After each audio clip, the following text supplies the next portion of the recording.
The scent of old paper and rain fills the study, a familiar comfort that now feels like a suffocating shroud. I trace her route on the map, a phantom voyage across oceans I'll never sail with her. It started subtly, a missed phone call here, a late night there. I dismissed them as the usual stresses of motherhood and her demanding charity work. We built a life, a perfect little world within these walls, a house, a family, a future I envisioned with unwavering certainty. Now, the foundation feels like shifting sand. The laughter of our children echoes in the halls, a cruel counterpoint to the silence in my heart. The truth isn't a sudden explosion, but a slow, insidious erosion. I found the messages hidden deep within her phone, a digital secret garden blooming with unfamiliar affection. Each word, each emoji, a tiny shard of glass piercing my soul. It wasn't just a moment of weakness, it was a carefully cultivated deception. The woman I loved, the woman I thought I knew, had constructed a carefully crafted facade, hiding a longing I couldn't comprehend. The maps mocked me with their endless possibilities, a stark contrast to the limited horizons of my own life. I feel adrift, lost in a sea of doubt and betrayal. The rain intensifies, mirroring the storm raging within. How could I have been so blind? How could she have done this to us? The weight of it all threatens to crush me. The photograph on the desk seems to judge me, silent witness to my failure. I am a fool, a naive fool who believed in forever. She always had a way with flowers. A particular fondness for crimson roses, she'd say, representing passion and deep affection. It's ironic, isn't it? The very symbol of love now feels like a cruel mockery. I remember when she first brought me one, a surprise on our anniversary. I thought it was sweet, romantic. I didn't see the darkness lurking beneath the surface, the secret life she was so carefully cultivating. The way she'd subtly brush against me, a lingering touch that felt different. The stolen glances, the hushed phone calls, the unexplained absences. I rationalized them, told myself I was being paranoid. But a nagging feeling persisted, a persistent whisper of doubt that I couldn't ignore. Now, the truth is as sharp and painful as a thorn. Her eyes, usually so full of warmth and humor, now hold a guarded expression. There's a subtle shift in her demeanor, a coolness that chills me to the bone. I used to see a reflection of my own happiness in her eyes, now, I see only a carefully constructed mask. The rose feels heavy in her hand, a tangible representation of the lie she's been living. I wonder if she ever felt genuine affection for me, or if our life together was simply a performance. The beauty of the rose is deceptive, a fleeting illusion masking a deeper, darker reality. The city lights blur into a kaleidoscope of colors, each one a painful reminder of the vibrant life I thought I shared. The rain washes away the grime, but it can't cleanse the stain of betrayal. I walk aimlessly, a ghost in my own life, searching for answers that may never come. Every couple I pass, hand in hand, feels like a personal affront. Their happiness is a sharp, stinging reminder of what I've lost. I used to find solace in the anonymity of the city, but now it feels like a vast and indifferent landscape, mirroring the emptiness within me. The faces around me are strangers, oblivious to the turmoil raging inside. I try to focus on the rhythm of my footsteps, to ground myself in the present moment, but my thoughts keep circling back to her, to the lies she's spun. The city hums with a relentless energy, a constant reminder that life goes on, regardless of my pain. I feel like I'm standing on the edge of a precipice, unsure of which way to turn. The neon signs cast long, distorted shadows, further amplifying my sense of isolation. I am adrift, lost in a sea of uncertainty, with no compass to guide me. This city, once a symbol of opportunity and hope, now feels like a cage. The hotel room feels sterile and impersonal, a stark contrast to the warmth and familiarity of our home. She's agitated, constantly checking her phone, her fingers trembling. The soft lighting casts shadows on her face, highlighting the lines of worry and regret. I can sense her discomfort, her fear of being discovered. It's a fragile tableau of deceit, a carefully constructed performance designed to conceal the truth. I imagine the other person's face, the one who holds their attention so completely that they forget about me, about us. It's a hollow feeling, knowing that I'm not a priority, that I've been relegated to a secondary role in her life. The silence in the room is thick with unspoken words, with the weight of her betrayal. I want to confront her, to demand answers, but I'm paralyzed by a mixture of anger and sadness. I don't want to believe the truth, but the evidence is undeniable. The luxurious surroundings feel obscene, a symbol of the extravagance of her deception. She's trapped in a web of her own making, and I'm the one who has to unravel it. The scent of expensive perfume hangs in the air, a constant reminder of her presence, of the life she's creating without me. Two worlds, separated by a chasm of lies. A silent dialogue plays out on the screen, a visual representation of the distance that has grown between us.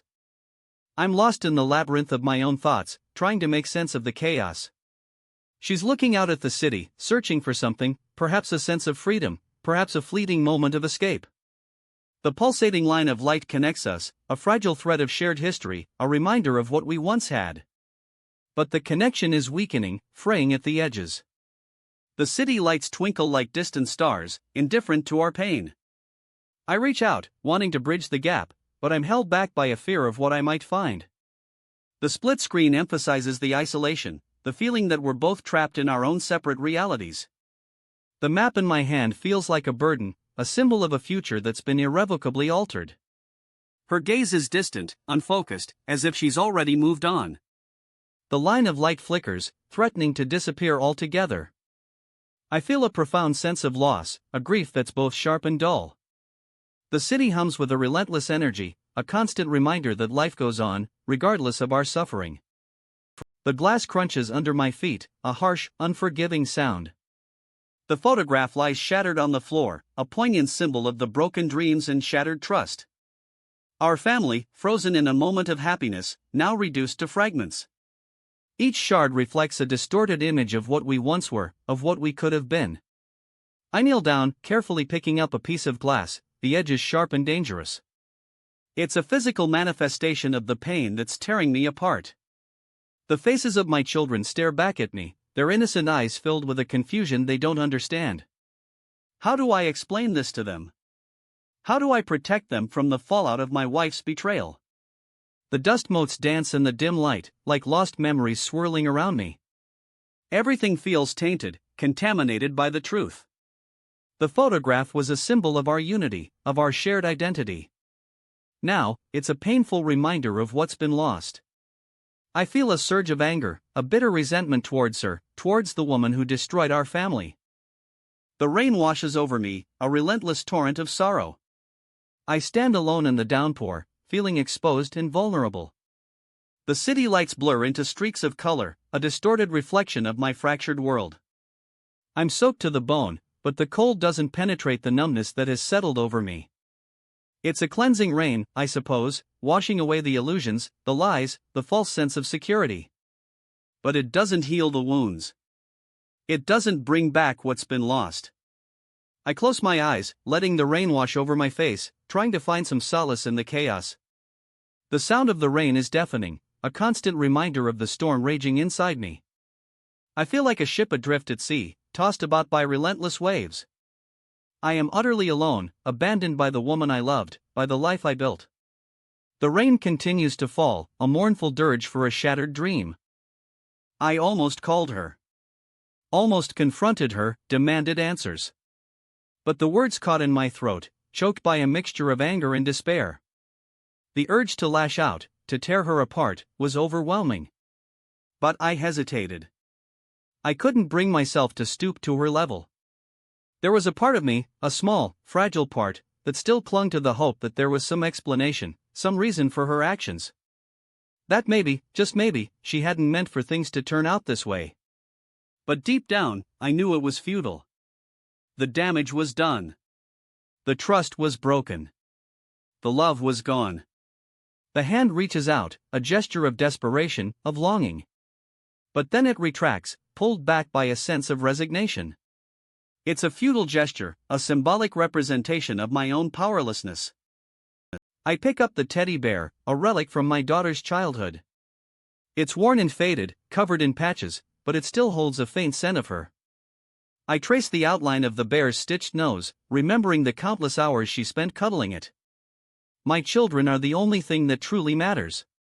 They are the anchors that keep me grounded, the reason I keep fighting. I can't allow this betrayal to affect them, to taint their innocence. I have to be strong for them, even though I feel like I'm crumbling inside. The photo of them on my desk is a constant reminder of what I'm fighting for. Their smiles, their laughter, their unconditional love, these are the things that give my life meaning. I close my eyes, imagining their faces, feeling the warmth of their hugs. I whisper their names, a silent prayer for their well-being. A single tear escapes, tracing a path down my cheek. It's not a dramatic outpouring of grief, just a quiet, solitary tear. A testament to the pain that's been simmering beneath the surface. It's a tear for the lost dreams, for the broken promises, for the shattered illusions. It's a tear. The autumn leaves swirl around me, a melancholic ballet of decay. They're a symbol of the passing of time, of the inevitable decline of all things. I walk through the park, lost in thought, trying to find some solace in the beauty of nature. But even the beauty feels tainted, overshadowed by the darkness within me. The wind whispers through the trees, carrying with it the echoes of lost conversations, of broken promises. I see couples walking hand in hand, their faces filled with joy. It's a painful reminder of what I've lost, of the happiness that slipped through my fingers. I kick at a pile of leaves, a futile attempt to dispel the sadness. The golden light of the setting sun casts long shadows, further intensifying the sense of isolation. I am alone in a sea of people, surrounded by life, but feeling utterly disconnected. I stare at the calendar, at the dates circled in red. Our wedding day. A day filled with hope, with promises, with a belief in forever. Now, the date feels like a cruel mockery, a painful reminder of what's been lost. The memory of that day floods back, a bittersweet wave of emotion. I remember the joy, the laughter, the feeling of being completely and utterly in love. But I also remember the subtle signs, the unspoken doubts, the seeds of discontent that were already beginning to sprout. I wish I had seen them, wished I had recognized the warning signs. I wish I could go back in time and change things, but it's impossible. The calendar page is a tangible representation of the past, a reminder of a life that's irrevocably changed. The circled date feels like a brand, a permanent mark of betrayal. The bar is dimly lit, the air thick with the scent of stale beer and regret. I nurse my drink, watching the other patrons, each one lost in their own world. I don't want to talk to anyone, to engage in conversation. I just want to be alone with my thoughts. The bartender slides another drink across the counter, without a word. He's seen it all before, I suppose. The clinking of glasses and the murmur of voices create a low, constant hum that amplifies my sense of isolation. I take a sip of the drink, the alcohol burning a path down my throat. It's a temporary distraction, a fleeting escape from the pain. The bartender wipes down the counter, his movements slow and deliberate. I watch him, wondering if he's ever experienced a betrayal like this. The bar is a refuge for the heartbroken, for the lost, for those who are seeking solace in the bottom of a glass. But even here, surrounded by strangers, I feel utterly alone. The beach is deserted, the sand cool beneath my feet. The sun is setting, painting the sky in a riot of color, oranges, pinks, and purples. It's a beautiful sight, but it doesn't bring me any comfort. The waves crash against the shore, a relentless reminder of the passage of time. I walk along the beach, lost in thought, trying to make sense of the chaos. The vastness of the ocean feels both comforting and terrifying. It's a reminder of the infinite possibilities, but also of the endless possibilities for loss. I feel like a small speck in a vast and indifferent universe. The setting sun casts long shadows, stretching out before me like a path into the unknown. I don't know where I'm going, but I know I have to keep walking. I found the note hidden in her purse, a hastily scribbled apology, a pathetic attempt to justify her actions. The words are filled with anger and sadness, a desperate plea for forgiveness. But the words ring hollow, meaningless. They don't erase the betrayal, they don't mend the broken trust. The handwriting is shaky, uneven, a reflection of her own turmoil. I trace the letters with my finger, trying to decipher her motives, trying to understand her pain. But there's no understanding, no justification for what she's done. The note crumbles in my hand, a symbol of the shattered remains of our relationship. It's a painful reminder of the lies, the deceit, the betrayal. I want to burn it, to destroy it, to erase it from existence. But I can't. It's a piece of our history, a testament to the pain we've endured. The room is a mess, empty bottles scattered across the floor, clothes strewn over the furniture. The air is thick with the smell of alcohol. I'm surrounded by the remnants of my despair, drowning my sorrows in a sea of liquor. I don't know how I got here, how I ended up in this state. It's a downward spiral, a self-destructive path that I can't seem to escape. The alcohol numbs the pain, but it doesn't heal the wounds. It just makes them fester. I stare at my reflection in the mirror, barely recognizing the man staring back at me. He's a shadow of his former self, hollowed out by grief and betrayal. I feel like I'm losing control, like I'm teetering on the edge. I hold the photograph of her, but my hand obscures her face. I can't bear to look at her, to see the woman who has caused me so much pain. The photograph is a reminder of what we once had, of the happiness that's been lost. But it's also a reminder of the betrayal, of the deceit, of the lies. I'm torn between anger and sadness, between resentment and regret. I want to destroy the photograph, to erase her from my life. But I can't. It's a part of my history, a part of my past. I clutch the photograph tightly in my hand, as if it's the last piece of me that's left. I stand at the window, watching the city below. The streets are filled with people, rushing to and fro, living their lives. They seem so oblivious to my pain, to my suffering. I feel like an outsider, disconnected from the world around me. The city lights twinkle like distant stars, but they don't bring me any comfort. I'm trapped in my own private world, a world of grief and despair. I long for connection, for understanding, but I don't know where to find it. I find my daughter's drawing tucked away in a drawer. It's a simple picture, a colorful depiction of our family, stick figures representing me, my wife, and my children. The drawing is slightly smudged, as if it has been handled a lot. It's a poignant reminder of the innocence that has been lost, of the happiness that has been shattered. I trace the outline of the stick figures with my finger, feeling a wave of emotion wash over me. I want to protect my children from the pain of my betrayal, to shield them from the darkness. But I know that's not possible. They will eventually have to face the truth, to understand the complexities of life. The drawing is a symbol of hope, a reminder of the love that still exists within our family. I sit on a park bench, scattering breadcrumbs for the pigeons. They flutter around me, pecking at the crumbs, oblivious to my pain. It's a simple act, but it brings me a small measure of solace. The pigeons are a reminder of the beauty that still exists in the world, even in the midst of darkness. I watch them, lost in thought, trying to find some peace. I look in the mirror, and I see a man who has been broken, but not defeated. The pain is still there, a dull ache in my heart, but it no longer consumes me. I'm starting to rebuild, to piece together the fragments of my life. It won't be easy, but I'm determined to move forward. I have my children, my family, and that's enough. I'm not going to let this betrayal define me. I'm going to emerge from this stronger, wiser, and more resilient. I walk away, towards the horizon, towards a new beginning. The future is uncertain, but I'm ready to face it.